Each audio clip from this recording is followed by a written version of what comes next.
En esta oportunidad vamos a conversar con el doctor Hugo Aciarri, quien es presidente de la Asociación Latinoamericana e Ibérica de Derecho y Economía y que también es profesor del curso Derecho y Economía en la Universidad Nacional del Sur, Bahía, Argentina.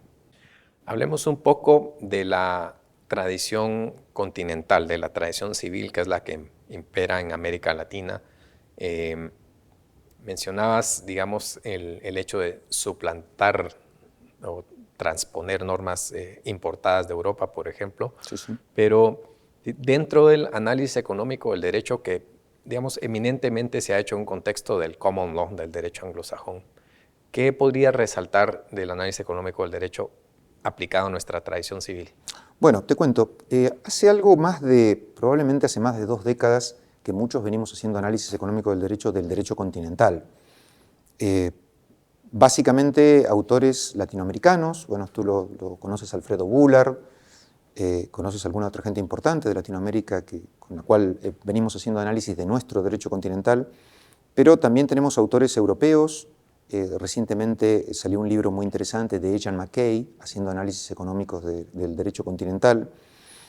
Y me parece que lo interesante, precisamente también en este aspecto, es demitificar esta idea de que el análisis económico del derecho sirve para el common law, porque nació en el common law y sirve para el common law y no sirve para el civil law. Si tuviera que hablar de causas por qué nace en el common law, me parece que hay 2 causas muy importantes. Una es la educación jurídica norteamericana, desde principios del siglo XX, cuando Langdell hace la reforma y el derecho empieza a ser, los estudios de derecho empiezan a ser un estudio de posgrado, hacen muy razonable que algunas personas ingresen a estudiar derecho con conocimientos previos de economía, y la persona que tiene en su cabeza ideas económicas y luego incorpora ideas jurídicas puede crear este tipo de disciplinas. Otra de las causas es también el realismo jurídico, que fue la doctrina dominante en Estados Unidos hasta en la década del 50.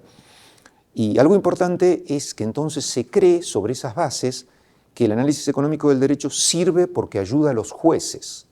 Y alguien dice, el análisis económico del derecho es normativo y es operativo en el common law porque los jueces tienen un amplio marco de decisión y pueden aplicarlo, mientras que en el civil law no pueden hacerlo.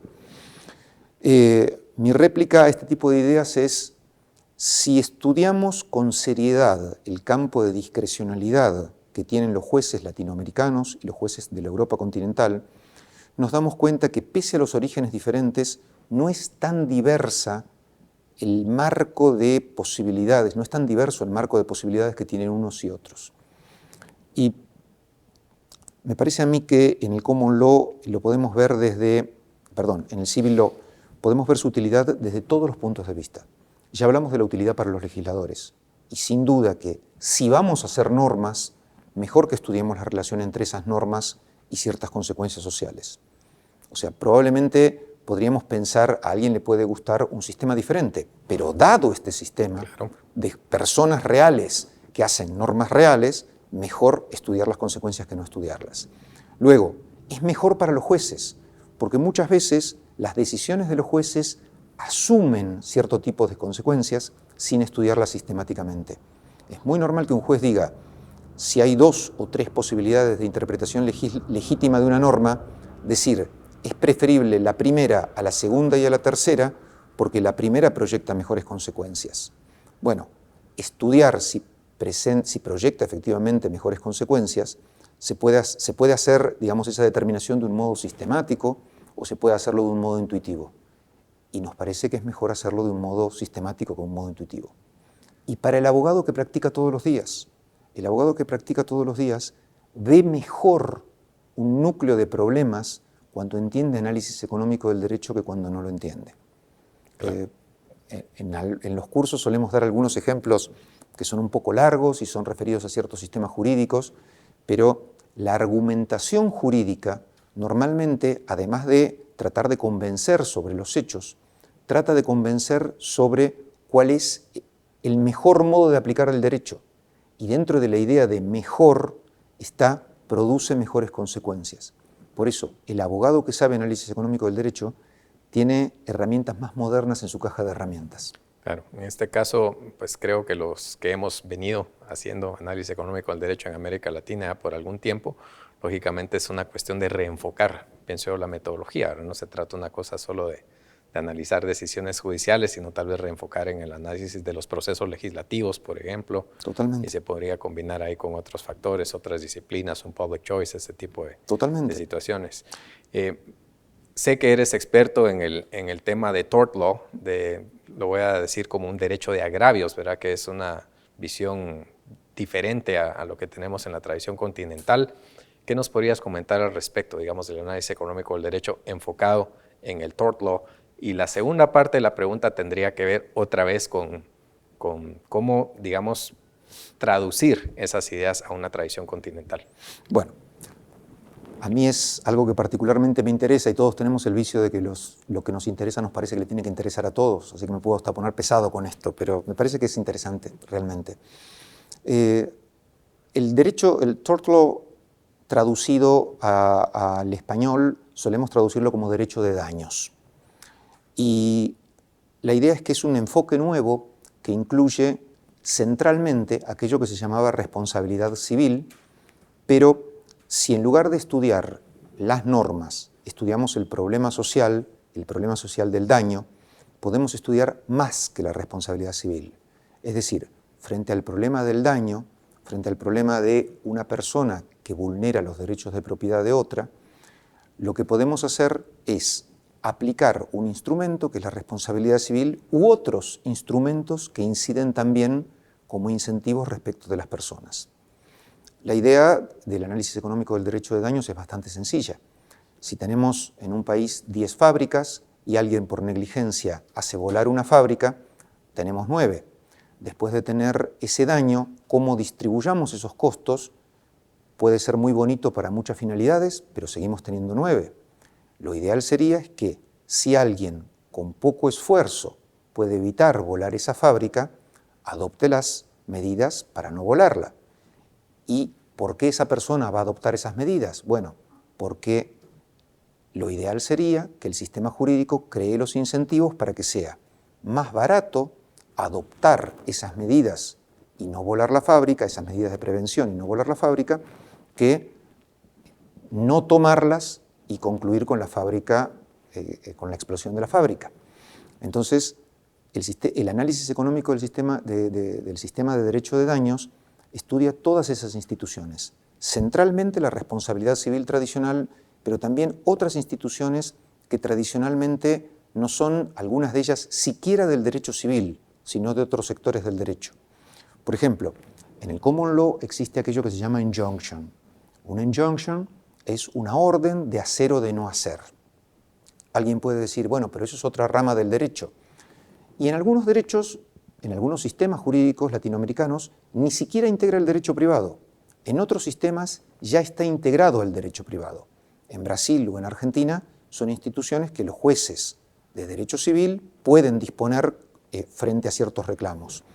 Entonces, lo importante es que si tú piensas en una persona que no tiene bienes ejecutables, que es insolvente, por ejemplo, la responsabilidad civil no le va a crear un incentivo para prevenir, porque sabe que si produce un daño y la única consecuencia va a ser responder con sus bienes y no tiene bienes ejecutables, no va a tener incentivos para tomar ninguna medida de prevención.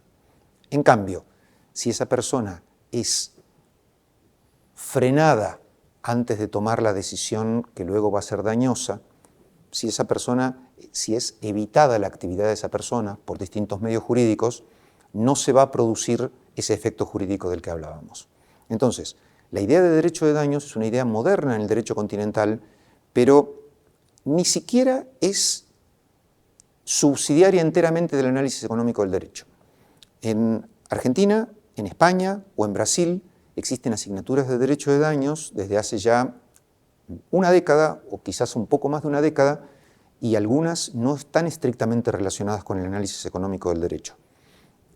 Por supuesto que es mucho más amigable al análisis económico del derecho este tipo de visiones y normalmente todas incluyen algún componente. Pero te decía que soy muy optimista en estas cosas porque no solo lo vemos en el estudio, sino que lo vemos en las decisiones judiciales. Ya tenemos en algunos cuantos países latinoamericanos decenas o cientos de decisiones que utilizan entre sus argumentos de análisis económico del derecho. Y nos parece que en muchos casos han sido utilizados de un modo bastante racional y bastante favorable para el progreso social. Interesante. Otro de los temas que me gustaría tocar, hablábamos un poco al principio de la importancia, digamos, de un marco jurídico como factor de un desarrollo económico, llamémosle así, es el tema de los contratos. ¿Cómo no? ¿Verdad? Sé que es un componente muy importante del análisis económico del derecho. Quisiera que nos hablaras un poco del análisis económico del derecho referente al derecho de contratos. Por supuesto que sí. El análisis económico del derecho de contratos tiene varios aspectos que son sumamente interesantes.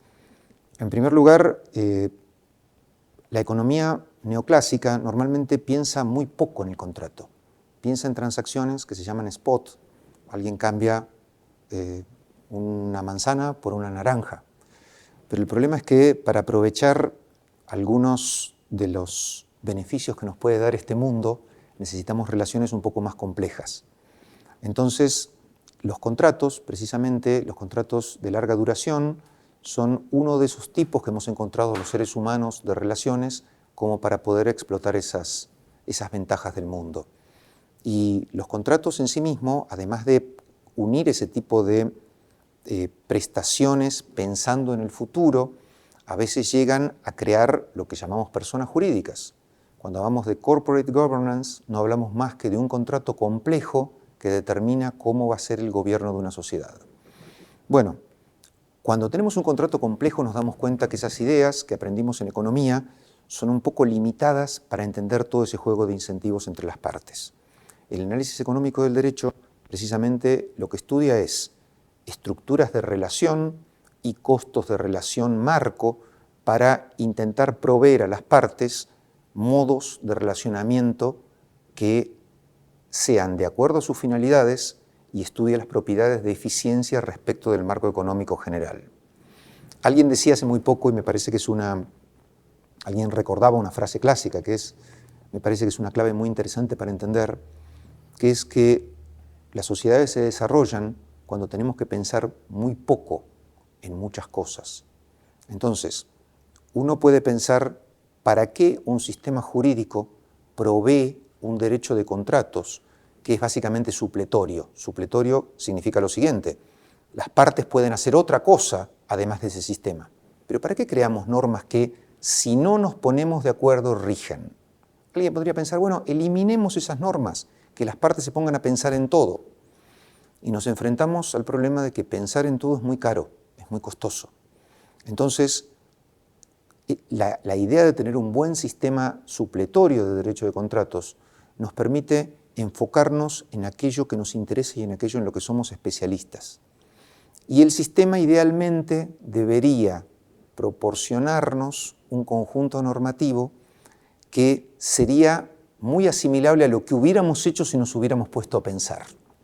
Entonces, si entendemos mejor cómo son las prácticas económicas y las prácticas sociales en todo sentido, podemos prever mejores sistemas de derecho de contrato y dejar que las partes se enfoquen en aquellos en que son especialistas y que pongan sus mejores conocimientos y sus mejores energías en las mejores cosas que pueden hacer y a su vez que tengan buenos carriles para poder realizar sus actividades. Que esa es una ventaja, se podría decir, de los sistemas continentales o civiles, porque esa, digamos, normativa supletoria reduce costos de transacción tremendamente. Y cuando está bien hecha. Cuando está bien hecha, que esa es la clave, ese es el punto que quería llegar, cuando está bien hecha. Porque lógicamente nos enfrentamos con dos problemas. Uno es el tema de disposiciones llamadas, digamos, de orden público o algún criterio de este tipo que limita precisamente la autonomía de la voluntad, la facultad de los contratos de evolucionar y algunas otras restricciones. Yo sé que has trabajado con Robert Cooter, sí. Han escrito juntos y, digamos, él en uno de sus textos, lógicamente, con Thomas Ulen, escriben también sobre cómo se ha dogmatizado un poco, se ha convertido en una definición dogmática al final, la definición de un contrato, tanto en el sistema anglosajón, Totalmente. que es en el que ellos exponen, yo diría que en el sistema nuestro también. Totalmente. Cuando hablaba de pereza intelectual, creo que este es uno de los sectores donde más podemos verlo. La tecnología nos cambia la vida todos los días, nos cambia todos los días el modo de relacionarnos, pero si nos creemos que el contrato es algo que vale en sí mismo y que la regulación que hicieron los comisionados de Napoleón en el Código francés es un valor que debemos respetar como se respeta un dogma religioso, me parece que estamos un poco desenfocados, porque aún asumiendo que haya sido un sistema fantástico, fabuloso y el más perfecto posible en su época, si lo asumiéramos, las condiciones sociales de esa época y las condiciones sociales actuales han variado notablemente. Entonces, no hay motivos para pensar que aquellos modos de relación, que eran los mejores, si lo fueron en ese momento, vayan a serlo hoy. Por eso, con Robert Kutter coincidimos plenamente en el sentido de que el problema que tenemos los abogados y los profesores de derecho muchas veces es enamorarnos demasiado de las ideas que aprendimos. Y hasta se puede hacer un análisis económico de ese fenómeno. Uno podría decir, haciendo eso, defendemos el valor de nuestros activos. Yo sé derecho francés tradicional. Si yo convenzo a los demás que lo que más vale es el derecho francés tradicional, no tengo que hacer ningún esfuerzo en aprender nada nuevo y mi producto vale mucho. Si en cambio dudo y pienso que quizás no sea tan bueno lo que estoy vendiendo y tengo que aprender otras cosas, quizás me tenga que meter a un mercado competitivo de ideas donde tenga que juzgar el valor de lo que hago con el valor de lo que hacen otros. Entonces, la pereza que me servía para tener un cierto poder de mercado sobre mis ideas, se va a ir derritiendo frente a esta nueva competencia. Pero a la sociedad le conviene más que haya competencia de ideas y que nos muestren su bondad o maldad las ideas por un mero debate franco, transparente y racional, y no porque alguien con autoridad suficiente y con trabas de órdenes administrativos nos diga que lo que está enseñando es lo mejor posible. Claro, ¿no? Y al final la dinámica de las sociedades, digamos, fluye por sí misma. Es una cuestión que no se puede entorpecer, pero al final va a evolucionar. Es este proceso social del cual hablábamos hace algunos instantes. Entonces, en la medida en que un sistema facilite o impida, digamos, ese progreso, llamémosle así, va a ser importante en cuanto también al desarrollo de una... Esa es la clave. A mí me parece que una de las bondades del análisis económico del derecho excede el contenido del análisis económico del derecho y es precisamente que nos hace pensar de nuevo. Entonces, yo muchas veces digo, prefiero dar una clase de análisis económico del derecho a alguien que ve 4 o 5 horas y después no ve nunca más el tema, pero aunque no aprenda nada de análisis económico del derecho, sabe que se puede pensar de nuevo. Y personalmente creo muy firmemente en que pensar, exponer las ideas transparentes, de modo transparente, y debatir nos lleva a mejores soluciones. Me parece que aunque sea como revulsivo, como factor nuevo, el análisis económico del derecho hace un gran bien en nuestro ambiente intelectual. Y por eso me gusta incluso confrontar con las posiciones más recalcitrantemente tradicionales del derecho, y me parece que todos salimos beneficiados. Lo contrario sería creer en aquello que criticamos, que nuestras ideas son fantásticas e inmutables, y de lo que se habla es precisamente de poder revisar nuestras creencias, poder debatir y que la verdad salga a la luz del mejor modo posible. Excelente. Hablábamos hace unos minutos de digamos, ciertas corrientes en América Latina. Pues claro que ha habido un movimiento importante, ¿verdad? Varios autores argentinos, peruanos, que han escrito sobre el tema. Quisiera precisar un poco más la discusión y ver, digamos, dentro de un enfoque más austriaco, por ejemplo, de la economía. ¿Cuál sería el movimiento que podría resaltar ahí? Te cuento un poco lo que pienso al respecto. A mí me parece que, a diferencia de lo que pasaba en los 70, hoy lo más adecuado es pensar en el análisis económico del derecho como una familia de ideas, no como un método. Me parece que son un poco antiguas las descripciones del análisis económico del derecho como la aplicación de las conclusiones de la economía, usualmente neoclásica, al derecho. A mí me parece que lo único que une a toda esta familia de ideas es ese pensar en la influencia entre normas y comportamientos humanos, y a su vez comportamientos humanos y efectos sociales agregados. Entonces, la escuela austríaca, uno tendría que decir que tradicionalmente no está dentro del análisis económico del derecho, e incluso que ha sido contraria al análisis económico del derecho. Mi visión es que la oposición de la escuela austríaca al análisis económico del derecho es una oposición de la escuela austríaca a ciertas bases de cierto análisis económico del derecho que fue el primigenio, el de 1960, la Escuela de Chicago.